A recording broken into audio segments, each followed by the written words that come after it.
Bonsoir, bienvenue dans la Semaine Éco. Cette semaine, nous nous penchons sur un sujet crucial, l'agriculture et la sécurité alimentaire en Algérie. Vendre des hydrocarbures pour importer de la nourriture est une politique erronée.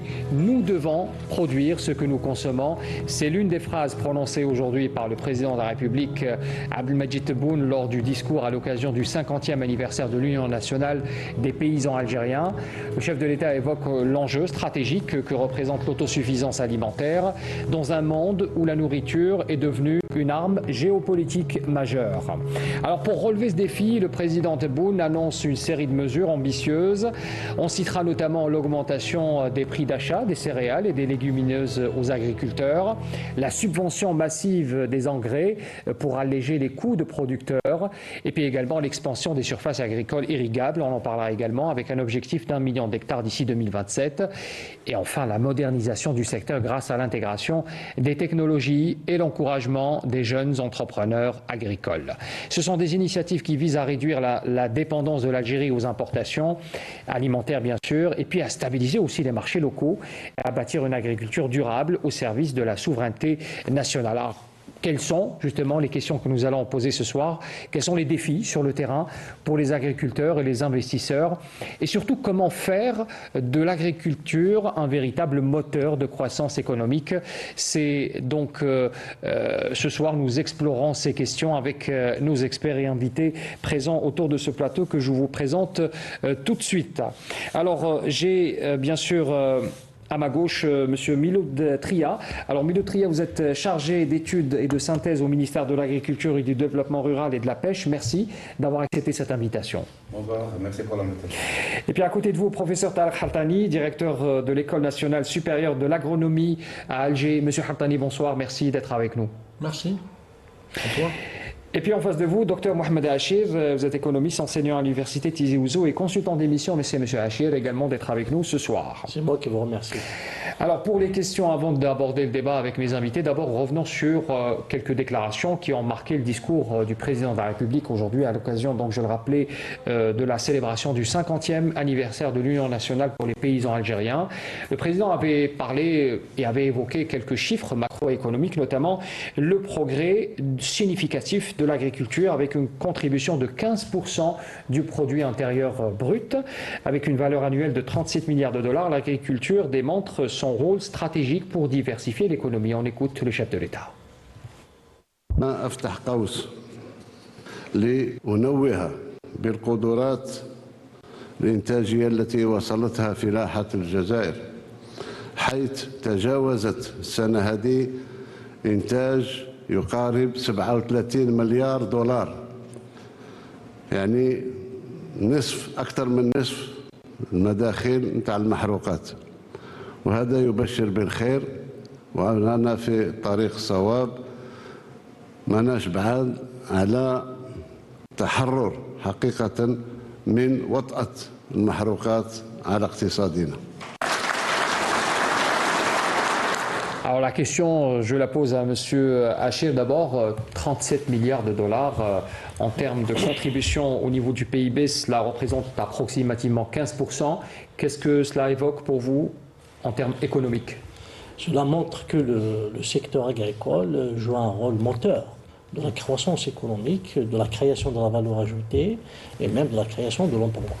Donc c'est un secteur qui est en train de tirer notre économie et qui va même créer un effet d'entraînement pour d'autres secteurs. Parce que l'agriculture, il fournit aussi la matière ou bien les produits à plusieurs secteurs de la transformation. Et le dernier rapport de la Banque mondiale, justement, le dernier récent rapport, publié le 18 novembre dernier, donc c'est récent, elle a souligné justement le rôle de l'agriculture dans la résilience de la croissance économique algérienne.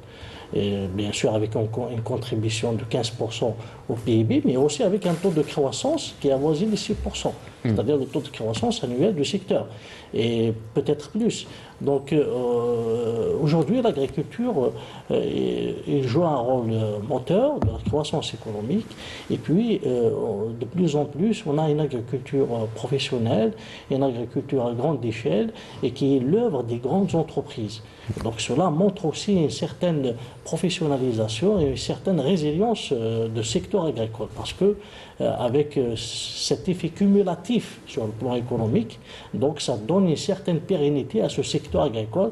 Donc ça va pousser encore davantage la croissance économique globale grâce aussi grâce à ce secteur agricole. Alors, le travail, justement, c'est un travail qui a été fait, un travail colossal durant ces dernières années. Je pose la question justement au représentant du ministère de l'Agriculture, M. Molotria.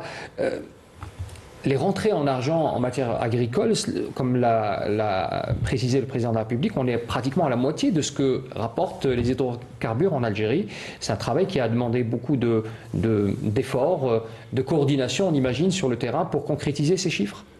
Oui, effectivement. Tout d'abord, je tiens à remercier tous les agriculteurs ou féliciter tous les agriculteurs par rapport à la célébration de la 50e anniversaire de la création de l'MPA. Les agriculteurs ont fait beaucoup d'efforts, vraiment un travail acharné et qui ont permis aussi, grâce aussi à l'accompagnement des pouvoirs publics, à vraiment nous avons enregistré des résultats considérables. C'est grâce aux efforts des agriculteurs, c'est le moyen plus fort dans l'agriculture. Donc leur mission ne se limite pas seulement à nourrir la population, mais beaucoup plus dans le renforcement de la sécurité alimentaire ou la souveraineté nationale. Lorsqu'on entend ce que disait M. Hachir à l'instant, c'est une métamorphose, c'est une professionnalisation progressive qui a touché le secteur agricole. Cela a donné des résultats. Vous les avez accompagnés également dans ce sens? Oui, bien sûr, c'est l'accompagnement. Si vous allez constater que depuis 2020, il y a plusieurs décisions en faveur dans le secteur de l'agriculture, dans les différents conseils tenus, c'est le conseil des ministres tenus, il y a toujours, on parle de l'agriculture, il y a plusieurs mesures, c'est-à-dire d'accompagnement, c'est-à-dire mesures de soutien. C'est-à-dire que les suivis étaient en continu. C'est vrai, on a tiré des enseignements, c'est-à-dire en 2020, en 2021, il y avait la crise du Covid, donc le secteur, vraiment, la valeur, c'est-à-dire la production a dépassé presque les rentrées il y a eu la baisse du prix du pétrole, et là, le secteur de l'agriculture vraiment a dépassé pour la première fois depuis l'indépendance, c'est-à-dire les rentrées, on a atteint plus de 25 milliards de production. Aujourd'hui, on est à 37 milliards. Tout ça, c'est grâce aux mesures d'accompagnement. Il y a aussi des tensions géopolitiques au niveau du marché qui ont impacté aussi les prix des intrants agricoles. Il y avait des décisions aussi de soutien des intrants, comme les engrais. Aujourd'hui, on a augmenté le soutien à 50%. Ça a été annoncé également par le président. Vraiment, il n'y a aucun pays vraiment qui fait, c'est-à-dire soutenir les engrais aujourd'hui à 50%, à hauteur de 50%.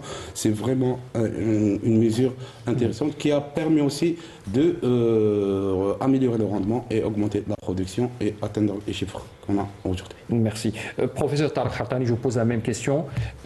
Vous avez le regard de l'universitaire, mais également du professionnel, du monde agricole. Vous l'avez vécu, cette métamorphose aussi. On imagine au niveau des cultures stratégiques en particulier, on en parlera d'ailleurs tout à l'heure, mais ce bond qualitatif qu'a connu le secteur agricole, il donne des résultats, et ces résultats sont vérifiables sur le terrain. Effectivement, en fait, cela démontre un tant soit peu la justesse de la vision qu'il y a eu il y a 3 ou 4 années de placer en fait la sécurité alimentaire aux côtés de la sécurité énergétique et la sécurité sanitaire en fait comme étant les piliers du développement national. Et là, on voit aujourd'hui que cette vision porte ses fruits parce qu'elle s'est déployée à travers le temps, à travers les missions qui ont été effectuées par les différents cercles de la Corporation de l'agriculture et ses partenaires. Donc moi je dis qu'il y a une mutation qui a été faite. Si on regarde en fait le monde rural, le visage du monde rural a évolué, s'est métamorphosé depuis une dizaine d'années en gros, et aujourd'hui on assiste beaucoup à une catégorie d'agriculteurs investisseurs qui sont toujours dans l'intensif et qui sont... Les méthodes de travail ont changé, Oui. la mécanisation a fait son entrée de manière significative et donc le travail a changé, la productivité a suivi bien sûr. Tout à fait. D'ailleurs, le président de la République a insisté ce matin sur la modernisation, donc qui doit accompagner ce développement et cette mutation vers une meilleure, disons, répartition des ressources et une meilleure valorisation, que ce soit de la terre, de l'eau, des intrants d'une façon générale. Donc, pour continuer sur la même lancée, il y a aussi la question des terres, du foncier agricole. Le président de la République en a parlé également. Il a surtout ordonné de régler ce dossier durant cette année 2025. C'est une des mesures qui a été donc annoncée par le président de la République. Résoudre définitivement le problème de la propriété des terres agricoles, ce qui permettra bien sûr au secteur de connaître une nouvelle phase de développement et mettre à disposition des terres, beaucoup plus de terres pour les investissements. On écoute encore le chef de l'État. الوزير الأول السيد وزير المالية السادة أعضاء الحكومة بالعمل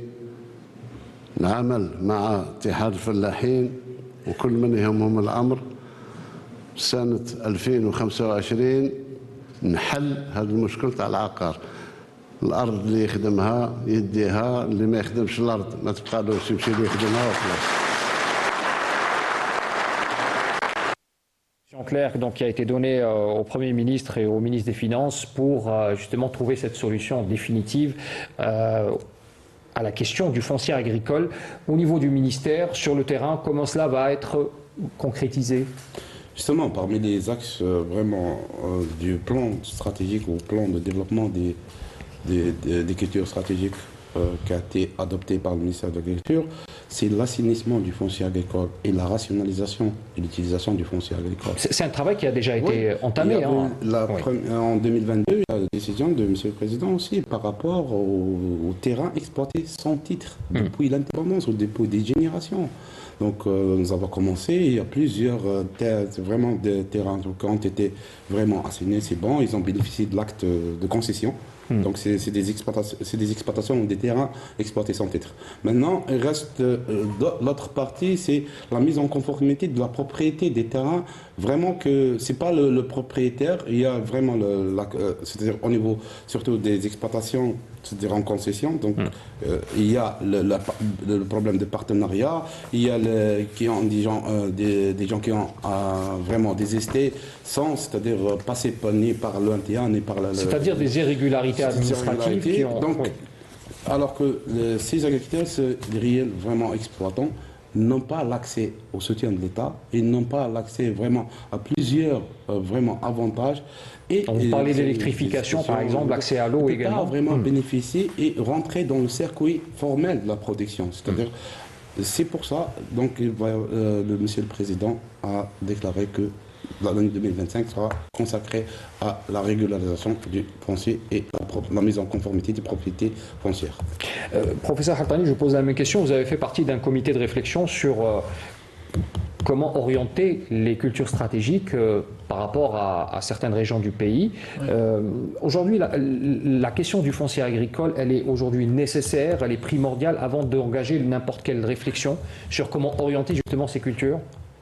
Bien sûr, en fait, la question du foncier agricole se pose depuis le lendemain de l'indépendance. C'est-à-dire que l'accès à la terre et le droit de travailler la terre ont été dissociés depuis le début. Et on se rend compte en fait qu'il y a une dynamique agricole un peu partout dans le pays suite à la conjonction de certains facteurs de production. Dans nos réflexions sur les cultures stratégiques, en fait, l'idée d'étendre les superficies agricoles pour permettre de développer les cultures stratégiques nécessite un certain nombre de conditions techniques, mais aussi de conditions juridiques. Le statut des terres, effectivement, il y a l'audace qui fait un travail important donc, avec l'ONTA pour les titres de concession. Ça permet de sécuriser l'agriculteur. En fait, un investissement à long terme ne se fait que s'il y a une sécurisation de ces investissements. Et nous voyons que petit à petit, ça gagne du terrain. Donc le pays est immense, bien sûr, mais dans les principaux bassins de production, je parle des céréales en particulier, on a quand même une assiette assez conséquente. Et justement, par rapport à la visibilité d'un point de vue stratégique, professeur Khattani en parle à l'instant, aujourd'hui, cette question doit être réglée rapidement. On imagine, c'est une instruction qui est donnée dans l'urgence.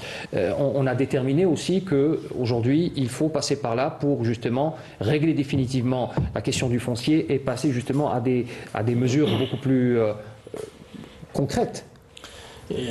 Je pense qu'il est même une question fondamentale, parce que la propriété en économie est très très importante. Et l'accès à la terre, effectivement, est très très important.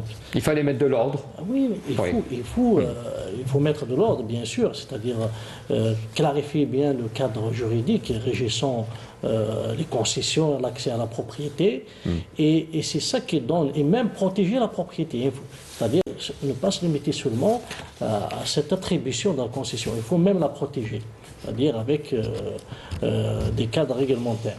Et à ce moment-là, justement, on donne toute la latitude à l'investisseur d'engager des fonds, d'engager des financements importants, de mécaniser, de s'inscrire dans la durabilité, c'est-à-dire de voir plus loin. Et c'est ça justement qui va régler la question c'est-à-dire de l'agriculture à grande échelle. Donc une fois qu'on a cet accès à la propriété, on a des concessions, on a un cadre, bien sûr on a tous les titres de propriété, donc cela peut facilement faire accéder les investisseurs au crédit bancaire, peut facilement faire des partenariats, que ce soit nationaux ou avec des étrangers, et puis il y a des plans, des business plans qui vont c'est-à-dire se préparer à très long terme. Et c'est ça justement qui va produire à la fois donc, une agriculture professionnelle, mais aussi une agriculture pérenne. Surtout quand l'État aussi a sa politique publique et l'oriente actuellement, surtout dans le cadre de l'attribution des surfaces importantes. D'ailleurs, c'est quelque chose de très très intéressant que nous avons remarqué ces dernières années. Donc on attribue plus de 10 000 hectares jusqu'à 100 000 hectares. Ce sont des méga exploitations, justement. Donc ça, c'est très important. Oui. Donc ça, c'est aussi... Et puis l'État, est bien sûr, c'est légitime. Il y a une politique publique, il y a des visions stratégiques. Donc par exemple, pour les céréales, pour le maïs, etc. Parce que ça s'inscrit dans le cadre de la sécurité alimentaire. Donc je pense que l'accès à la propriété et même la protection de la propriété va donner, c'est-à-dire va booster les investissements dans le secteur agricole. Cela va aider aussi l'État à mieux cibler justement son accompagnement. On parlera justement en matière d'accompagnement. On le sait, l'Algérie est classée parmi les zones semi-arides, si ce n'est arides par certaines régions, ce qui pose la problématique du manque de l'eau. Mais là aussi, il y a l'engagement de l'État avec l'extension des surfaces cultivables et l'irrigation. On parle de l'aménagement de plus d'1 million d'hectares irrigués d'ici 2027. C'est aussi une annonce qui a été faite aujourd'hui, en mettant un accent particulier sur les régions du Sud, avec la priorité bien sûr aux cultures stratégiques, notamment le blé dur, le maïs, l'orge et les plantes oléagineuses. On écoute à ce propos également le président de la République. التزمت بتوسيع المساحات المسقية إلى آفاق سنة 2027 بسقي إضافي إلى 1,000,000 هكتار إن شاء الله. إذن خصصنا السنة هذه برنامج خاص لوزارة الري ووزارة الفلاحة أننا نسترجع أكبر كمية ممكن من المياه المصفات نصفيها ونعاود نستعملها في السقي وتسمح لي باش نسترجع ما يقارب بالأقل 30-40% في البداية. Voilà, donc 30 à 40% pour commencer, c'est une mise en valeur nécessaire, notamment dans les régions sud du pays. Qu'est-ce que cela représente ? Vraiment, c'est-à-dire l'eau est un facteur important dans la protection agricole. Par défaut, il y a les facteurs de protection, c'est le foncier, c'est la main-d'œuvre, c'est la mécanisation, les intrants et surtout l'eau. Et surtout l'eau. C'est pour ça que le plan du secteur, le plan de développement des cultures stratégiques, repose essentiellement sur l'extension des surfaces ou l'optimisation du foncier agricole irrigué, notamment particulièrement dans le sud. Donc nous avons installé l'audace en 2021 qui a commencé à attribuer. Actuellement, il y a deux seulement mécanismes d'attribution des terres. Il y a le NTA et l'audace. Avant, il y avait plusieurs mécanismes au niveau local, la PFA. Donc, on n'arrive même pas vraiment à contrôler, c'est-à-dire les Il n'y avait surfaces pas une attribuées. visibilité. Aujourd'hui, il y a le décret exécutif numéro 21432 qui a été modifié en 2024 en créant le couloir vert pour les projets à caractère stratégique. Actuellement, il y a l'audace et l'ONTIA. Donc, l'extension, c'est-à-dire du foncier agricole dans le sud, parce qu'il y a l'eau, la disponibilité de l'eau. Donc, notre objectif, c'est d'atteindre 1 million d'hectares à l'horizon 2027-2029. Monsieur Trier, est-ce que juste pour expliquer à nos téléspectateurs, on parle d'1 million en plus. 1 million en plus, c'est beaucoup plus, particulièrement dans le sud. Dans le sud. Mais nous sommes à combien d'hectares irrigables pour le moment, juste pour se situer? C'est-à-dire au sud ou au total. Aujourd'hui, la surface irriguée est environ 1,6 million d'hectares. Au jour d'aujourd'hui. Au jour d'aujourd'hui. Oui. Et à l'horizon 2027, donc l'objectif est d'atteindre 500 000 hectares de plus, notamment particulièrement au sud. Il y a aussi la partie d'utilisation des eaux traitées. Donc c'est un programme qui a été lancé cette année. Donc il va y avoir le raccordement des exploitations par les stations, surtout dans les stations qui vraiment utilisent le traitement tertiaire. Donc déjà, il y a des exploitations et il y a même des ex-fermes pilotes EAP actuellement qui ont été raccordées. Et ça va nous permettre vraiment, c'est-à-dire de sécuriser une grande partie de nos besoins ou nos productions, surtout avec les changements climatiques. Donc le choix est d'aller vers le sud, c'est pour beaucoup plus sécuriser la production agricole. Professeur Hartani, la même question. Avec le manque de l'eau, nous allons vers le sud. Cela paraît un peu illogique, mais Oui. aujourd'hui l'Algérie est en train de concrétiser un projet très ambitieux. Oui, effectivement. En fait, il y a plusieurs facteurs qui expliquent ce déplacement vers le sud. Le premier, c'est que le climat a changé, donc il ne pleut plus de manière régulière dans le nord. Donc, Dans les zones habituellement. habituellement. Donc il y a quand même un apport conséquent, mais il ne sera pas suffisant à l'avenir.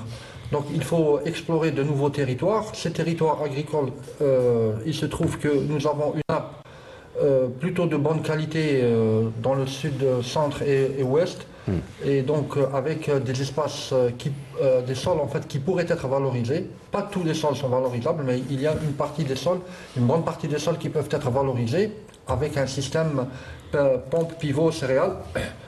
Avec des rotations, avec le maïs, légumineuses. Il y a le facteur de la propriété de la terre qui change par rapport d'une région à une autre, ou c'est la disponibilité de l'eau? En fait, Ou alors les deux? En fait, le facteur limitant dans le sud, c'est l'eau. C'est-à-dire c'est la profondeur de l'eau, la qualité de l'eau et la capacité ou la faculté d'accès à l'eau qui fait la différence. Nous voyons qu'il y a actuellement des bassins de production importants dans des zones où l'eau est accessible. La terre, généralement, donc, c'est des aménagements qui se font. Il y a donc une marge de progression qui se dessine selon les statistiques ou les informations du ministère de l'Agriculture. C'est une bonne chose. Après, à l'avenir, donc, il faudra bien sûr surveiller cette croissance des superficies et s'assurer que ça correspond bien à l'augmentation de la population, c'est-à-dire la poussée démographique. Très bien. Monsieur Hachel, également la même question concernant l'eau. C'est un investissement conséquent. L'État s'est engagé de manière claire dans ce projet. Oui, l'eau est une problématique fondamentale. On ne peut pas imaginer l'agriculture sans l'eau. Et les défis sont immenses maintenant, parce qu'il y a même des rapports des institutions internationales qui font des prévisions d'une baisse importante de l'eau dans la région de l'Afrique du Nord d'ici 2050. Donc on doit se préparer par rapport à ce phénomène. Puis il y a ce changement climatique, des phénomènes naturels extrêmes, etc. Donc même l'orientation de l'agriculture doit se faire de façon justement à faire des économies d'eau. Ouais, c'est ça, hein. Il y a des arbitrages à faire pour l'agriculture. C'est vrai qu'il y a les céréales, c'est stratégique, ça relève de la sécurité, c'est même géopolitique. Donc on ne peut pas s'en passer des céréales, c'est très important. Mais il y a des arbitrages à faire aussi pour certaines cultures. Il faut développer des cultures moins consommatrices d'eau, mais aussi il faut développer un comportement de consommateur moins consommateur aussi. Par exemple, de blé tendre, hein, par exemple. Et puis, en plus de cette problématique de l'eau, donc il est lié à l'agriculture, il est lié aussi à l'augmentation de la population, effectivement. Déjà, d'ici 2030, on sera peut-être 50 millions déjà. Hein. Donc la consommation de l'eau augmente.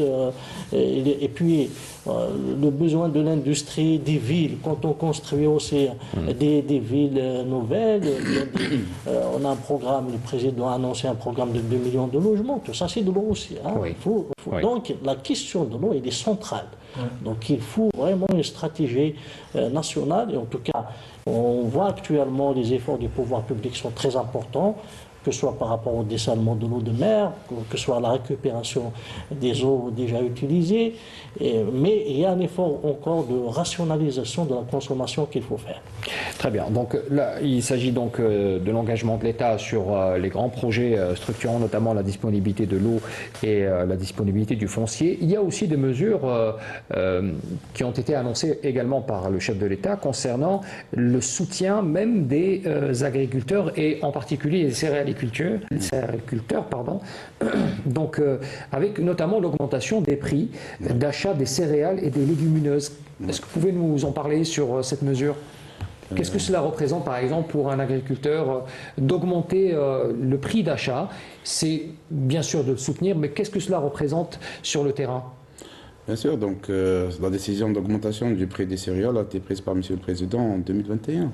Donc en passant de 4 500 dinars pour le blé dur à 6 000 dinars, et le blé tendre de 3 500 à 5 000 dinars, et l'orge de 2 400 à 3 400 dinars, ce qui a vraiment donné vraiment de bons résultats, surtout avec l'augmentation des intrants agricoles. Donc le coût de production a augmenté, donc le président a pris la décision d'augmenter les prix, ce qui a vraiment permis d'encourager les agriculteurs à planter plus de surface. Et vraiment, nous avons enregistré des bons résultats, surtout en 2024, où nous avons vraiment pu couvrir 80% de nos besoins en blé dur. Sur la même lancée, il y a aussi cette décision de subvention des engrais à hauteur de 50%, vous en parliez tout à l'heure, du prix de référence. Cela aussi, cela donne donc de l'effet sur la hausse des prix concernant les marchés internationaux. Justement, donc écoutez, vraiment... Qu'est-ce que cela représente réellement pour un agriculteur, être soutenu à hauteur de 50%? Vraiment, c'est une mesure encourageante, c'est une mesure incitative, que ce soit. Oui. Si on prend par exemple la céréaliculture, vraiment, il y avait le coût de production. Donc, si on prend les engrais, c'est-à-dire le post-charge des engrais, occupe une part importante par rapport aux semences qui est soutenue, par rapport aux d'autres facteurs de production. Donc, la décision a été prise pour vraiment baisser ou encourager les agriculteurs à planter plus et baisser les coûts de production et avoir une marge vraiment importante. Les légumes secs aussi. Donc, il y a plusieurs. Quand les légumes secs, il y a l'importation anarchique qui a vraiment impacté la production nationale, et les céréaliculteurs ou les producteurs de légumes secs n'ont pas pu vraiment commercialiser leur production. Donc il y avait la décision d'abord de charger l'OAC de l'exclusivité d'importation des légumes secs pour protéger la production nationale et jouer le rôle de régulateur, et l'augmentation aussi du prix d'achat, c'est-à-dire l'OAC est l'organisme qui achète les légumes secs qui garantit justement le prix. cet achat. Donc, aujourd'hui, il y a 20 000 dinars par quintal. C'est un prix vraiment encourageant pour augmenter. Aujourd'hui, le légume sec, nous avons un objectif ambitieux à l'horizon 2027 d'arriver à 200 000 hectares. Nous avons un besoin de 2 millions de quintaux, notamment en pois chiches et les lentilles. C'est vraiment... C'est-à-dire, je parle de la technique de production des légumes secs, elle est vraiment facile, elle est comme les céréales. Donc c'est un objectif vraiment. Aujourd'hui, l'année passée, vraiment, on a réalisé des résultats. En 2024, je parle, c'est-à-dire la campagne 2023-2024. Elle était particulière, oui. Elle était particulière en tant que céréales, légumes secs aussi. L'année prochaine, des plants de culture, vraiment, donc nous visons, par exemple, la sélectivité, c'est plus de 3,069 millions d'hectares. Légumes secs, c'est 109 000 hectares. Les mesures de soutien, professeur Hartani, on en parle. Il y a aussi le dédommagement, on en parle également. Quand il y a par exemple des pertes, l'État s'engage aussi à accompagner les fellah et surtout les céréaliculteurs, donc ceux qui sont derrière les cultures stratégiques. Cela a donné un coup de boost à leur activité, les a plus poussés à s'investir plus, à se professionnaliser, à respecter les parcours techniques. On en parlait à plusieurs reprises lors de cette émission. Est-ce qu'aujourd'hui l'État, dans son rôle d'accompagnement, et c'est un rôle nécessaire mais qui devra un jour ou l'autre s'arrêter, car il faudra aussi compter sur ces filières pour prendre le flambeau? Bien sûr. En fait, la politique du soutien, elle a ses avantages et ses inconvénients. Ses avantages sont indéniables, c'est que ça permet de booster une filière qui, si on augmente le prix d'achat de la production, effectivement, c'est une mesure incitative pour développer plus. On aimerait aussi voir aussi les légumineuses alimentaires être développées plus parce qu'il y a quand même un déficit, donc on voudrait se passer, je pense, de l'importation.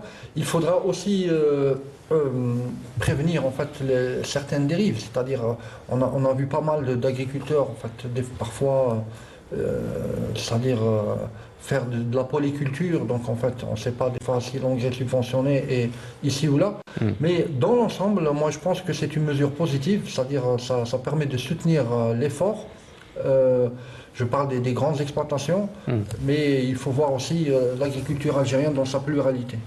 Pardon, je voulais ajouter seulement par rapport aux mesures d'incitative, aux mesures de soutien.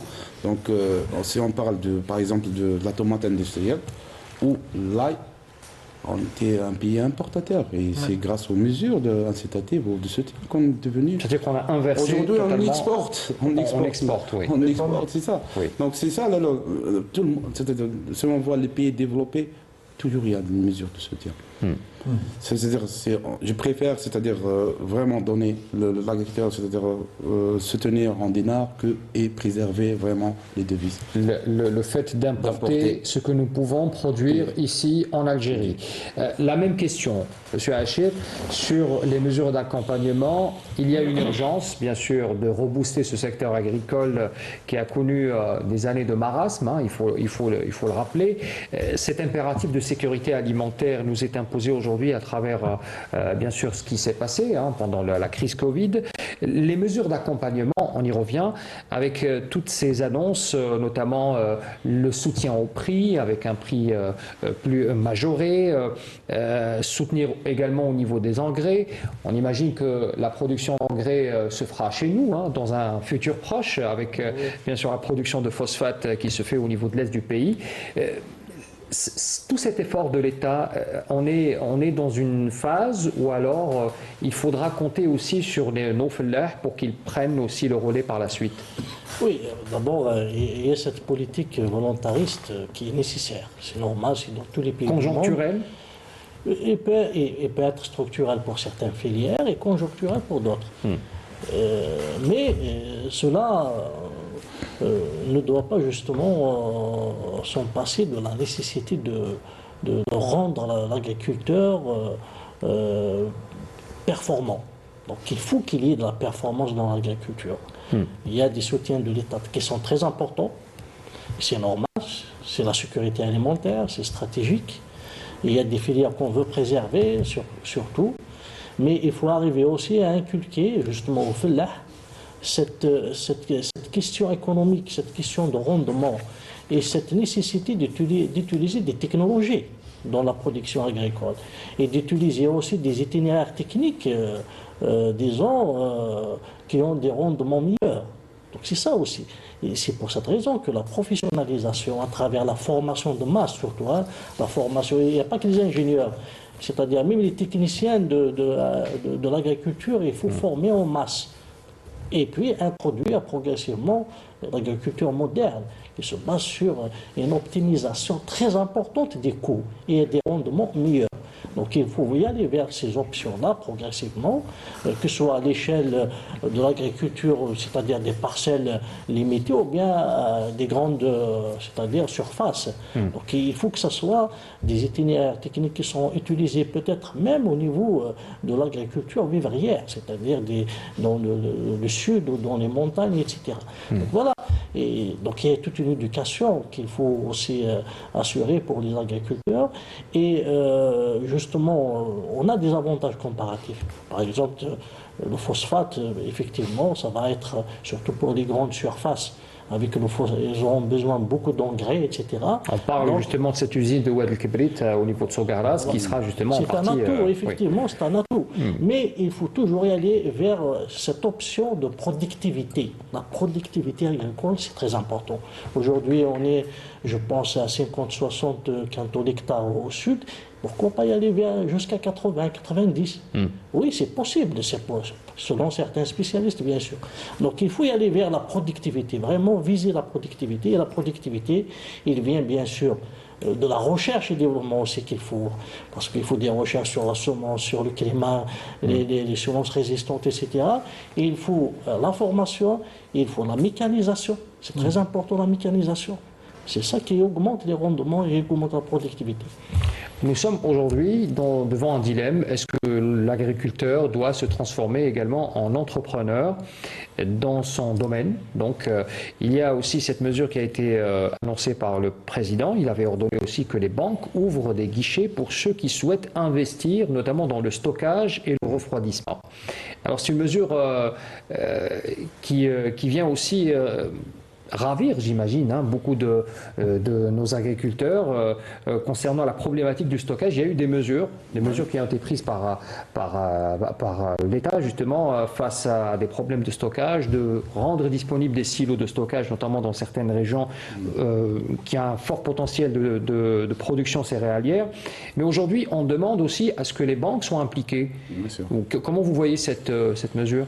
Justement, c'est vrai que dans le passé, c'était beaucoup plus un soutien directement pour la construction. Donc, il n'y avait pas vraiment les moyens, il n'y avait que le stockage traditionnel.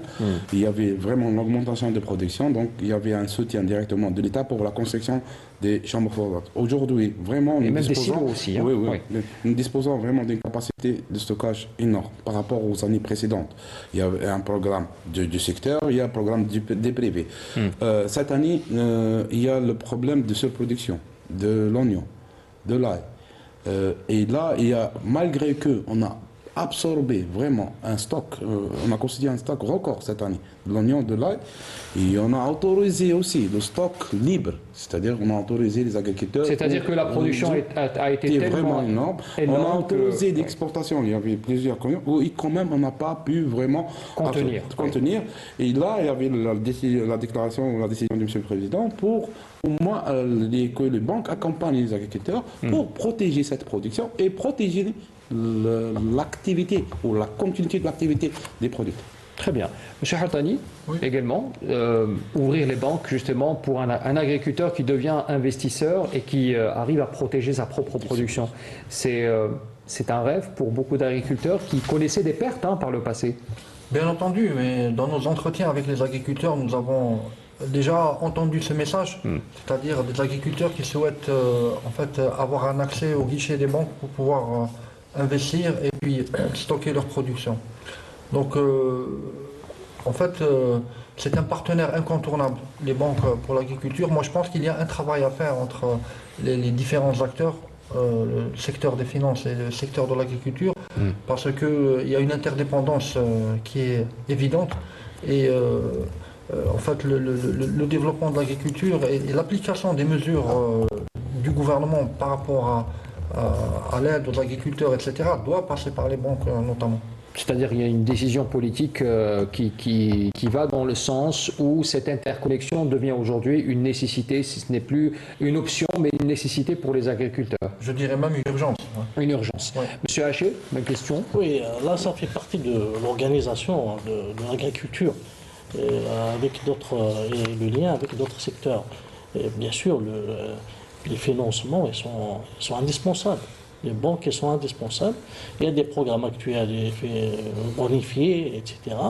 Mais il faut innover davantage dans d'abord les modes de financement de l'agriculture. Les produits que pourraient proposer les banques, par exemple? Oui, que ce soit les financements oui, des produits, c'est-à-dire le financement de l'investissement, de la phase d'exploitation, du fonds de roulement, etc. Toutes ces phases-là, et même, pourquoi pas, du microcrédit agricole pour les petites exploitations, et même pour l'agriculture vivrière, parce qu'on a besoin de cette agriculture vivrière, il peut apporter une valeur ajoutée très importante, surtout pour l'élevage. Donc, il y a ce mois, et puis accompagner aussi il faut faire un travail immense par rapport à l'assurance agricole. Ça pose encore problème. Je pense que c'est le dernier secteur qui est assuré en Algérie, l'agriculture. Donc l'assurance agricole, il faut l'encourager et prévoir justement, c'est-à-dire des modes assurantiels qui s'adaptent directement aux besoins de l'agriculture. Mais c'est vrai que maintenant, avec les grands investissements dans l'agriculture, donc cela, c'est des professionnels, c'est des entrepreneurs. Donc justement, c'est dirigé vers certains profils, on imagine. Oui, parce qu'il faudra aussi cibler certains agriculteurs, certains groupes d'agriculteurs qui pourront justement aller dans ce... Il faudra aussi sensibiliser, c'est très important aussi. Oui, assurer même la récolte. Oui. C'est-à-dire, c'est vrai, on a d'autres problèmes qui relèvent d'autres secteurs, etc., par rapport à la distribution, la régulation. Et répondre avec des moyens de stockage, c'est toujours intéressant. Que ce soit d'ailleurs le programme des céréales, il est aussi très important, avec, je pense, 30 silos de stockage et 350 centres de proximité de stockage. En plus de ça, donc les chambres froides. Les chambres froides pour surtout les produits frais, etc., sont nécessaires. Mais il faut y aller en profondeur, c'est-à-dire organiser ces agriculteurs, par exemple, en coopérative. C'est un mode d'organisation aussi qui va apporter une certaine stabilité à ces chaînes, surtout que ce soit la chaîne en amont de production ou la chaîne en distribution. Et prévoir justement une interaction avec le secteur industriel, c'est-à-dire la transformation. D'ailleurs, je pense même le président de la République a parlé de l'industrie qui est juste à 5%, alors que la valeur ajoutée agricole elle est à 15% du PIB, 37 milliards de dollars. Donc cela veut dire qu'il y a quand même un surplus important agricole qui n'est pas transformé et qui pourrait être transformé en agroalimentaire, en industrie agroalimentaire. Donc voilà, c'est tout un écosystème réellement qu'il faut développer et qu'il faut. En tout cas, il est déjà là, mais il y a quelques réglages, quelques dissonances qui doivent être réglées. Parmi les facteurs ou alors les leviers qui pourront justement permettre cette coordination, peut-être il faudra avoir les bonnes données, les bonnes statistiques, et à ce niveau-là, il y a eu un travail qui a été fait l'été dernier sur un recensement général sur l'agriculture. Les travaux sont toujours en cours, on imagine, avec tout un travail de vérification qui doit se faire en aval. Qu'est-ce que cela va vous ouvrir? Quelle porte, par exemple, en matière de ciblage, par exemple, de surface qu'on pourrait utiliser dans certaines productions, pardon. Oui, bien sûr. Donc aujourd'hui, on ne peut pas vraiment élaborer des politiques agricoles efficaces sans avoir vraiment de la donnée exacte. Oui. C'est-à-dire, si on veut vraiment, même on ne peut pas, maintenant on travaille sur des plans de culture, donc on veut produire ce qu'on a besoin. Et en quelque sorte, travailler aussi sur la régulation. Et ne pas, c'est-à-dire avoir des perturbations de production.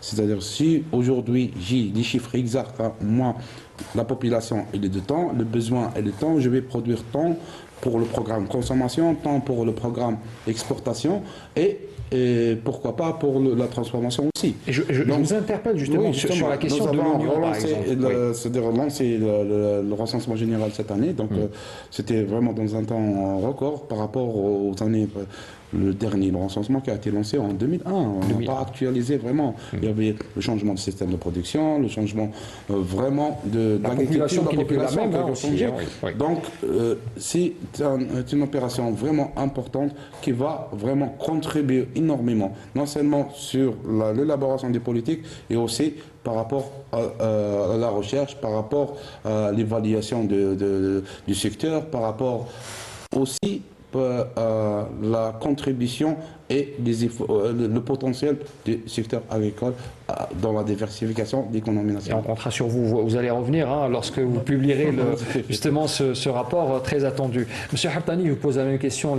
Le recensement, il faut passer par là avant d'élaborer n'importe quelle stratégie. Même si nous avons justement des stratégies d'urgence concernant la sécurité alimentaire, mais cela nous permettra aussi d'anticiper sur certaines productions. Tout à l'heure, vous parliez justement de l'oignon avec une surproduction.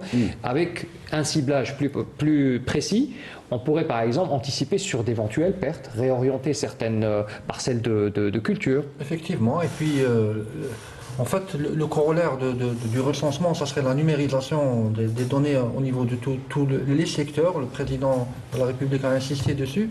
C'est en fait d'avoir une visibilité plus grande sur les surproductions. Il y a l'oignon, il peut y avoir la tomate industrielle, il peut y avoir peut-être quelquefois les dates, oui, qui sont... Nous avions par exemple la saison dernière une surproduction d'orange. D'orange, oui. Oui.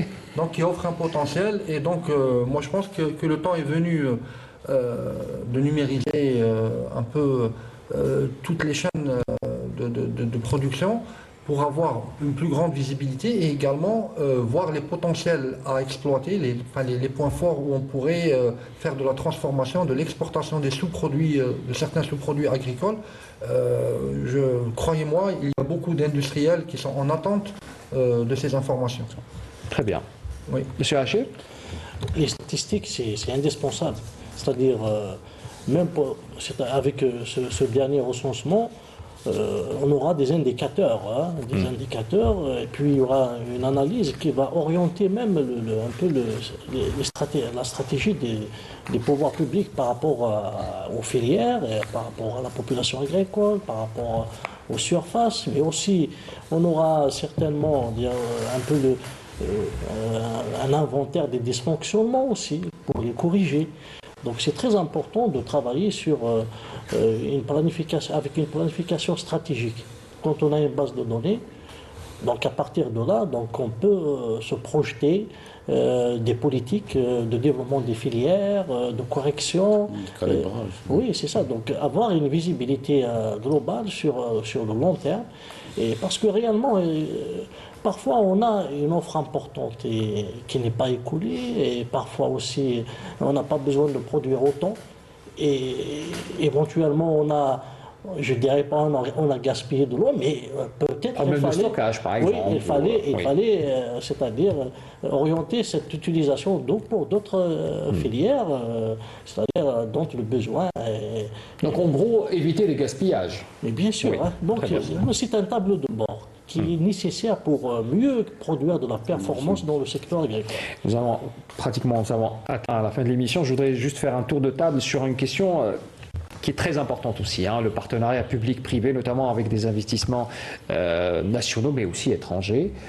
Deux investissements colossaux sont en train d'être concrétisés au sud du pays. Il y a un investissement avec les Qataris concernant la production laitière, mais aussi un autre investissement avec nos partenaires italiens sur la céréaliculture. Qu'est-ce que cela représente? On en parlait hors antenne tout à l'heure sur des chiffres, mais vous parliez d'investissements qu'on n'avait jamais vu auparavant. Bien sûr.